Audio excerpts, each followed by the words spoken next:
Hoy vamos a tener como tema inmunosupresión, inmunomodulación. Y para poder abordar esos temas, pues recordemos las características y las funciones del sistema inmune. Entre las características habíamos visto que el sistema inmune tiene una prodigiosa memoria. El sistema inmune es capaz de acordarse a los 80 años o a los 10 años o a los 20 años del antígeno con el cual tuvo contacto el primer año de vida. Y en esa medida, pues la respuesta va a ser más rápida y más amplia. En segundo lugar, la especificidad, que ya la vimos con las respuestas inmunes contra los agentes infecciosos, y como características tiene también una característica de reconocimiento, en la medida que reconoce lo propio, rechaza lo extraño, y abordábamos ese tema específicamente con el tema de autoinmunidad. Y entre las funciones, pues tenemos una función de defensa, una función igualmente de reconocimiento y una función antitumoral. Y veamos qué es la inmunosupresión. La inmunosupresión se considera un estado temporal o permanente de disfunción de la respuesta inmune, el cual induce a un incremento en la susceptibilidad a agentes infecciosos. El otro término que vamos a trabajar en el día de hoy es la inmunomodulación, y la inmunomodulación corresponde a modular la respuesta inmune. Eso quiere decir que si la respuesta está disminuida y es necesario aumentarla, se puede hacer desde el exterior a través de unos medicamentos o unas sustancias que se llaman inmunomoduladores. Indistintamente se habla de inmunodepresión e inmunosupresión. Sin embargo, se considera inmunodepresión en el sentido estricto la disminución de la respuesta, y la inmunosupresión la ausencia de la respuesta inmune. Igualmente tenemos que ver el término de tolerancia, y la tolerancia la vamos a definir aquí en inmunología como la ausencia de la respuesta inmune a un antígeno en particular.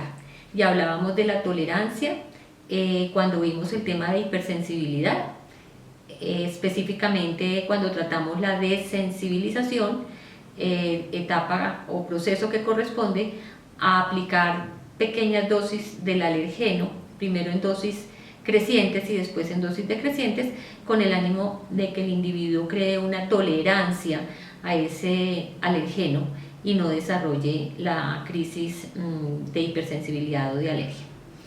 Y por último, el inmunomodulador. El inmunomodulador es una sustancia que estimula o disminuye la respuesta inmune dependiendo de la necesidad del individuo.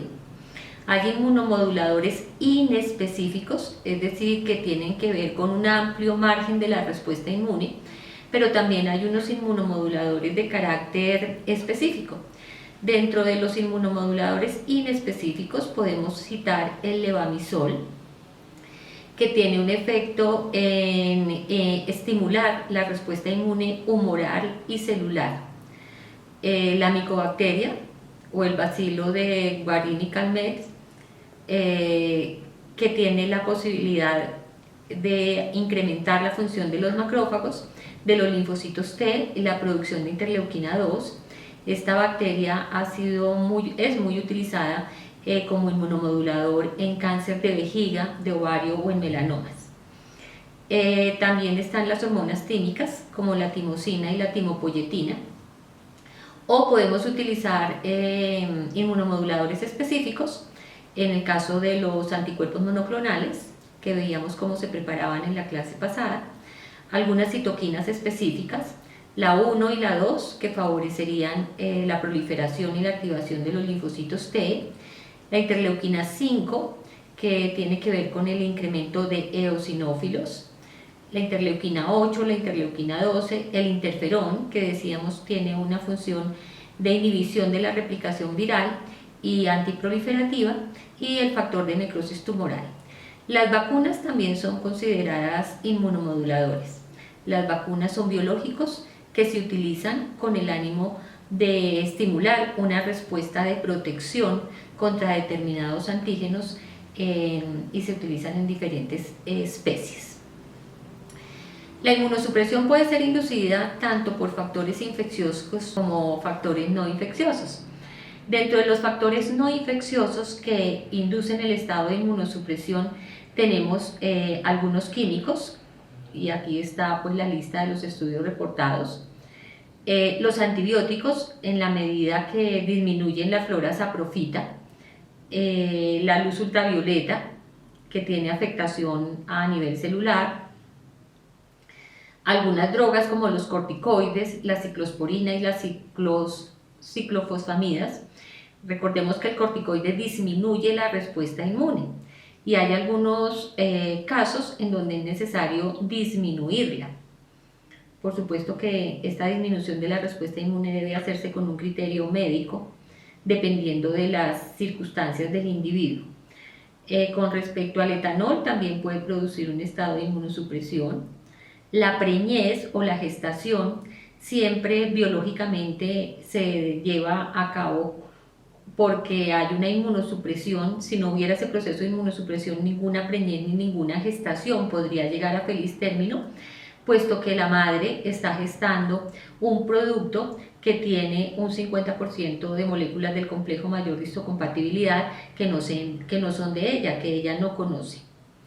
El estrés y la depresión, veíamos en la clase cuando vimos estrés, que quizá la sustancia más involucrada en disminución de la respuesta inmune es el cortisol, transfusiones sanguíneas, citoquinas, principalmente la interleuquina 10, y también la falta de elementos como cobre, azufre y hierro que actúan a nivel de la diferenciación y la maduración celular. Y como factores infecciosos que inducen el estado de inmunosupresión, se encuentran agentes virales, agentes bacterianos y parásitos. Dentro de los agentes virales pues tenemos esta lista: herpesvirus, adenovirus, pestivirus, reovirus, retrovirus, con la consecuente enfermedad que produce. Y ahora vamos a ver cómo se hace el proceso de inmunosupresión con el virus del VIH que produce el síndrome de inmunodeficiencia adquirida.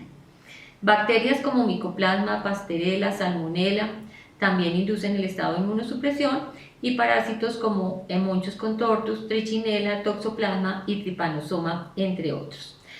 Tener estas consideraciones es muy importante, puesto que si los individuos pudieran estar teniendo una afectación con alguno de estos agentes infecciosos, además de sufrir la enfermedad, pueden, por el estado de inmunosupresión, verse susceptibles a otro tipo de procesos infecciosos.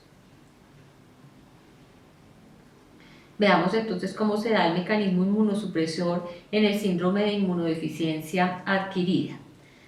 Notemos acá cómo tenemos dos células, los macrófagos y los linfocitos ayudadores. Juntas poblaciones celulares se exhiben en su membrana la molécula CD4, y cuando vimos inmunidad contra virus, decíamos que el virus del VIH ingresa a la célula blanco a través de esa molécula CD4. Y una vez que ingresa a la célula, el virus empieza a replicarse y a replicarse y a replicarse, de manera tal que se albergan tantas partículas virales en esa célula que esa célula literalmente explota. Y al explotar quedan numerosas partículas infectivas para ir a infectar otras células a través nuevamente de su receptor CD4. Este virus tiene la particularidad que infecta a las células que tienen el marcador CD4, y dijimos que entre esas se encuentran los macrófagos y los linfocitos. Al estar esas células infectadas por el virus, las células quedan incapacitadas para cumplir con su función, y por esa razón se da el estado de inmunosupresión, puesto que los macrófagos no pueden ni fagocitar ni podrían presentar antígeno, y los linfocitos CD4 pues no pueden activarse con la producción de citoquinas necesarias para poder contribuir a que los linfocitos B produzcan los anticuerpos, y de esta manera se da el estado de inmunosupresión.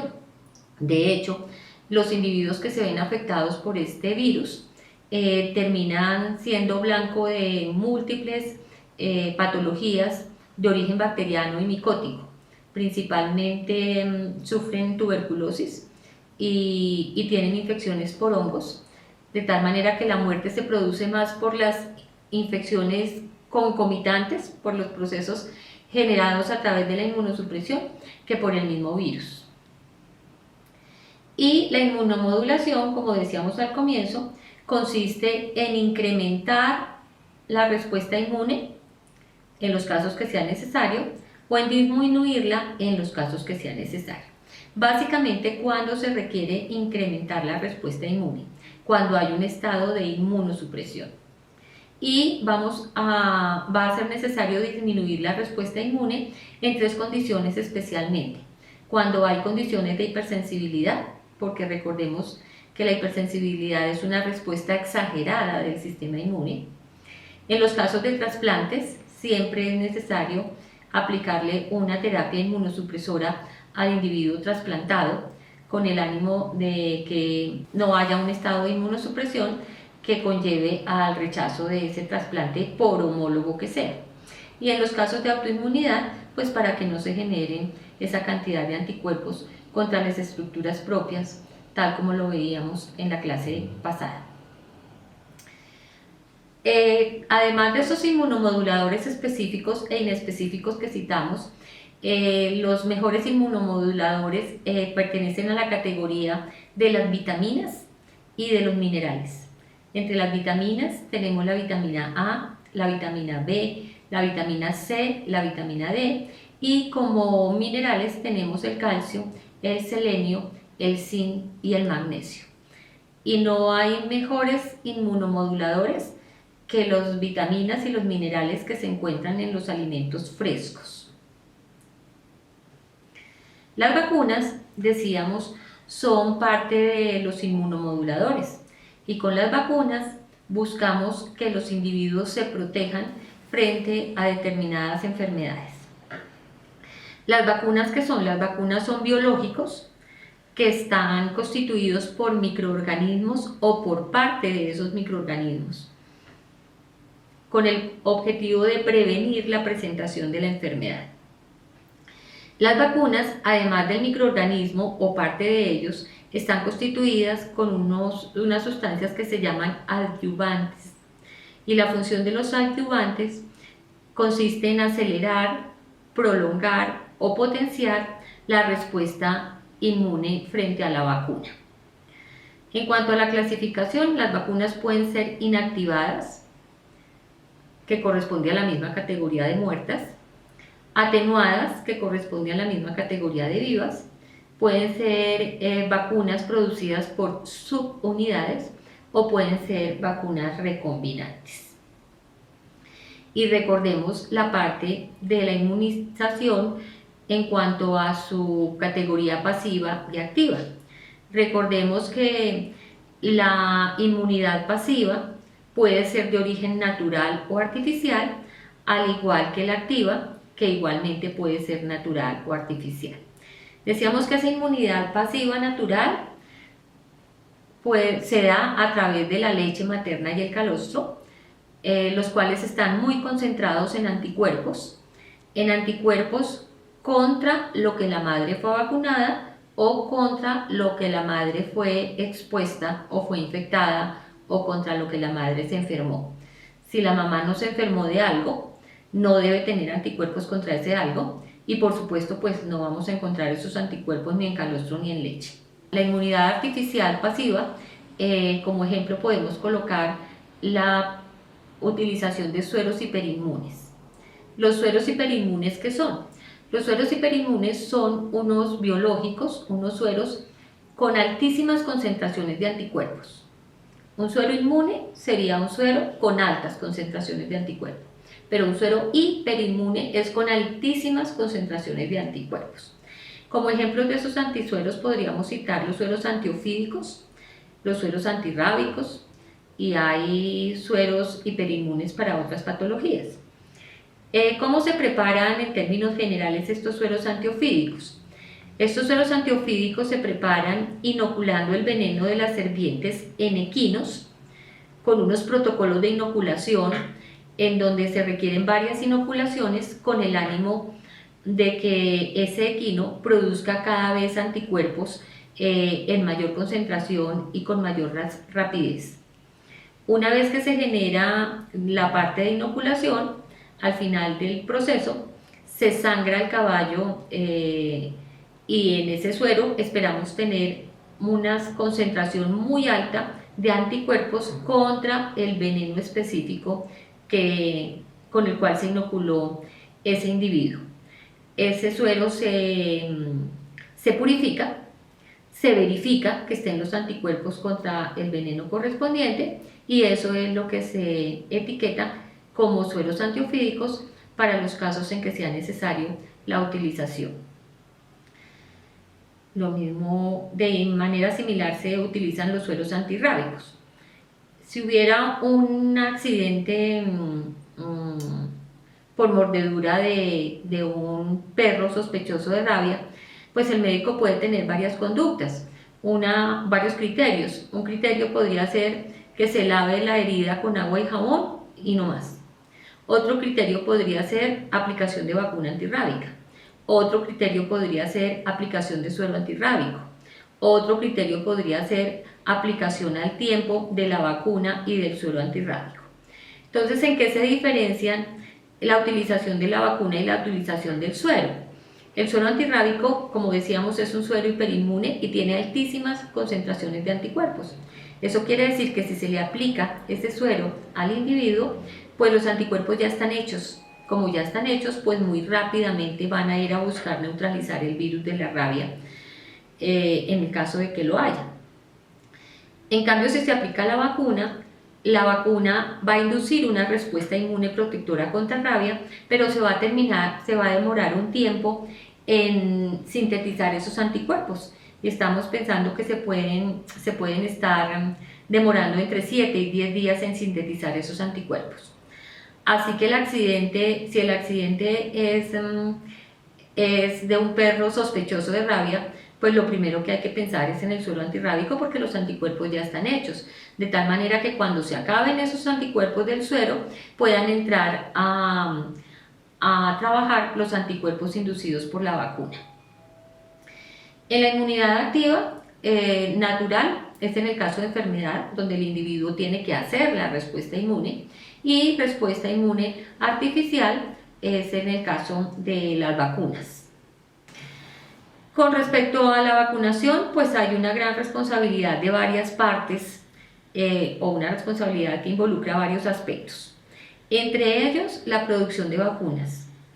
Y en términos generales, la producción de vacunas en nuestro país es de excelente calidad. Porque las vacunas deben cumplir un control de calidad al interior de los laboratorios que las producen y aparte de eso tienen que cumplir un control de calidad con el ente sanitario del país correspondiente, que para el caso nuestro pues es el Instituto Colombiano Agropecuario. Y dentro de esos controles de calidad no solamente están controles biológicos, sino controles de protección. Y cada laboratorio tiene estandarizado su porcentaje mínimo de producción de anticuerpos con el cual puede ser una vacuna aprobada o no.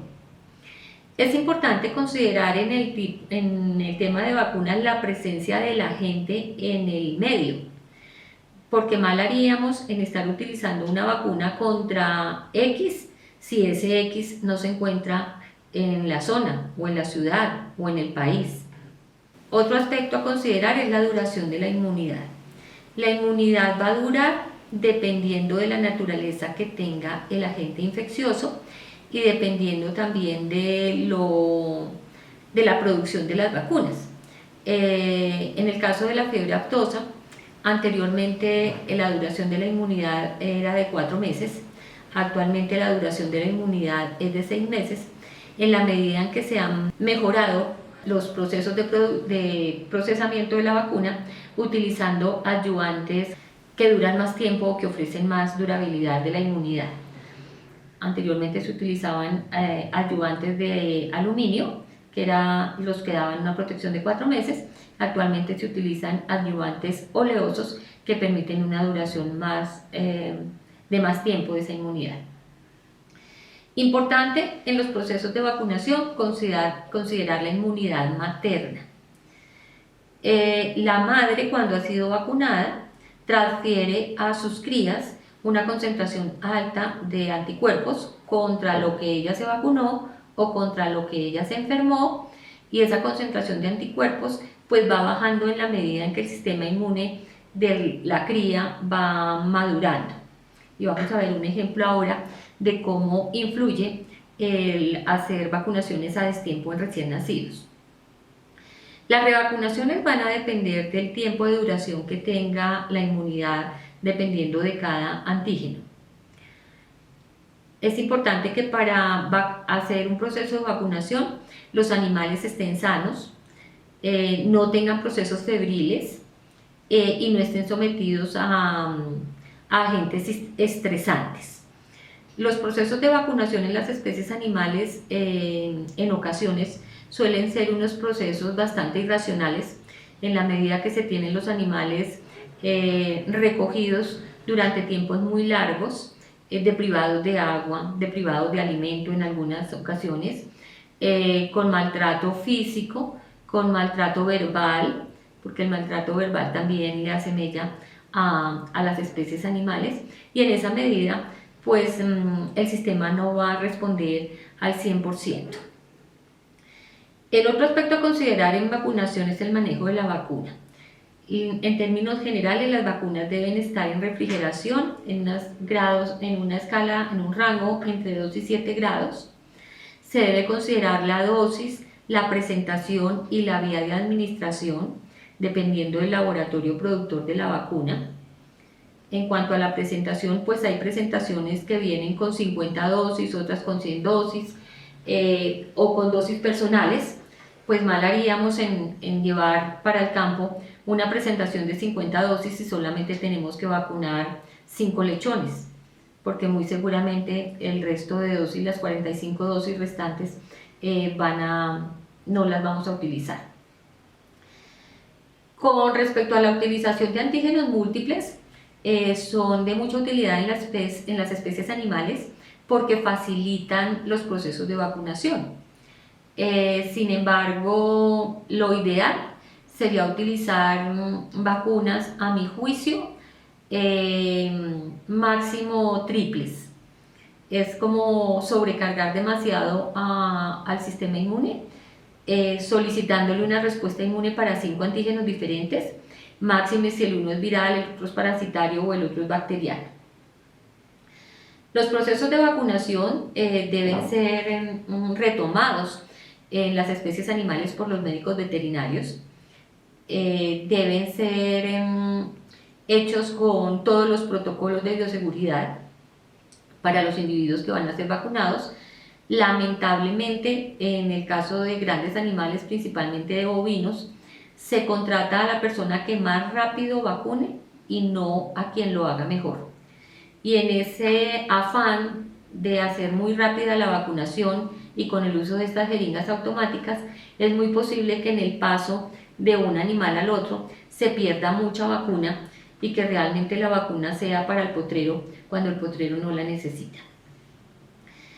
Es importante considerar los individuos que hayan hecho reacciones de hipersensibilidad en ciclos anteriores. Lo más probable es que si un individuo hizo un proceso de hipersensibilidad en un ciclo anterior, lo vuelva a repetir a través de las siguientes vacunaciones. Y es importante también considerar la vacunación en animales preñados dependiendo del inserto que traiga el producto biológico. En cuanto a la inmunidad materna, que habíamos dicho que es indispensable respetar esa inmunidad materna. Vamos a hacer aquí con dibujito porque es importante respetarla. Entonces tenemos aquí esta mamá cerda que ha sido vacunada contra el virus de la peste porcina clásica. Esta mamá le va a transferir a estos lechones anticuerpos contra el virus de la peste porcina clásica. Eso quiere decir que estos lechones, al nacer por calostro y por leche materna, van a tener una gran concentración de anticuerpos contra el virus de la peste porcina clásica. ¿Qué pasa si yo vacuno antes de tiempo? Si vacuno antes de tiempo, estos anticuerpos que tienen estos lechones que vienen de la madre van a ir y van a unirse al virus vacunal. Y eso quiere decir que no quedan anticuerpos disponibles por si llegara a entrar el virus de campo. Si entra el virus de campo, estos lechones están completamente desprotegidos a pesar de que las madres hayan sido vacunadas. Esa es la razón o la explicación de por qué hay que respetar la inmunidad materna. Fíjense que es que la diferencia entre el virus de campo y el virus vacunal es mínima, es apenas el color, y los anticuerpos, cuando encuentran ese virus vacunal, pues van a ir y a unirse a esa vacuna, dejando desprotegidos a estos individuos, y lo mismo opera para las diferentes especies y las diferentes enfermedades. Toda vacuna, todo proceso de vacunación es susceptible de tener reacciones postvacunales. Y entre esas reacciones postvacunales podemos encontrar inflamación en el sitio de la aplicación, síntomas leves de la enfermedad similares a la enfermedad contra la cual se está vacunando. Generalmente hay un proceso febril. El proceso febril se da porque se produce, hay una presentación de antígeno tal cual como si fuera el proceso infeccioso. Llega el antígeno, esta vez llega en la vacuna, llega inactivado, los macrófagos le van a presentar ese antígeno a los linfocitos T, los linfocitos T quedan activados, se producen interleuquina 1 y 2, y la interleuquina 1 es el pirógeno endógeno. Eso quiere decir que cuando hay un proceso febril es un indicativo que hay un proceso infeccioso que se está llevando. En este caso, pues no propiamente infeccioso, pero sí se está dando la presentación del antígeno. Y si seguimos con la secuencia, pues también se producen interleuquina 4 y 6, y esas 4 y 6 van a servir para que se produzcan linfocitos TH2. Los TH2, como son coadyuvantes, van a favorecer que los linfocitos B produzcan anticuerpos. Es posible también que en esas reacciones postvacunales se presenten algunas complicaciones neurológicas. Cada vez son menores en la medida en que las vacunas ya no se producen en cultivos de células de ratón lactante, como podría haber sido la preparación de la vacuna de la rabia hace unas décadas. Y otra de las reacciones postvacunales que se pueden producir es que haya reacciones de hipersensibilidad, principalmente de hipersensibilidad tipo 1, que cuando vimos el tema decíamos que no es exactamente a la vacuna, sino es alguno de los componentes de la vacuna. Es posible que los individuos hagan una hipersensibilidad al antibiótico de pronto, a algunos restos de cultivos celulares o a algunas otras sustancias involucradas en la preparación de la vacuna. Y esa hipersensibilidad puede ser simplemente alergia o puede ser anafilaxia, en el caso de que sea una respuesta sistémica. No vamos a ver planes vacunales.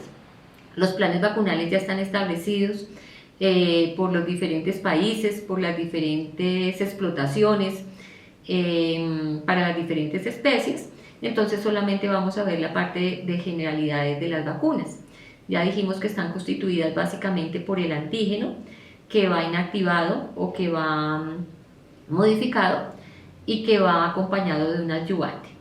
Entonces vamos a colocar el ejemplo aquí con el virus de la fiebre aftosa. En la clase pasada, si no estoy mal, decíamos que el virus de la fiebre aftosa tiene numerosas proteínas, y dentro de esas proteínas la proteína más antigénica es la proteína BP1. Eso quiere decir que esa proteína es la que se va a utilizar para la producción de la vacuna.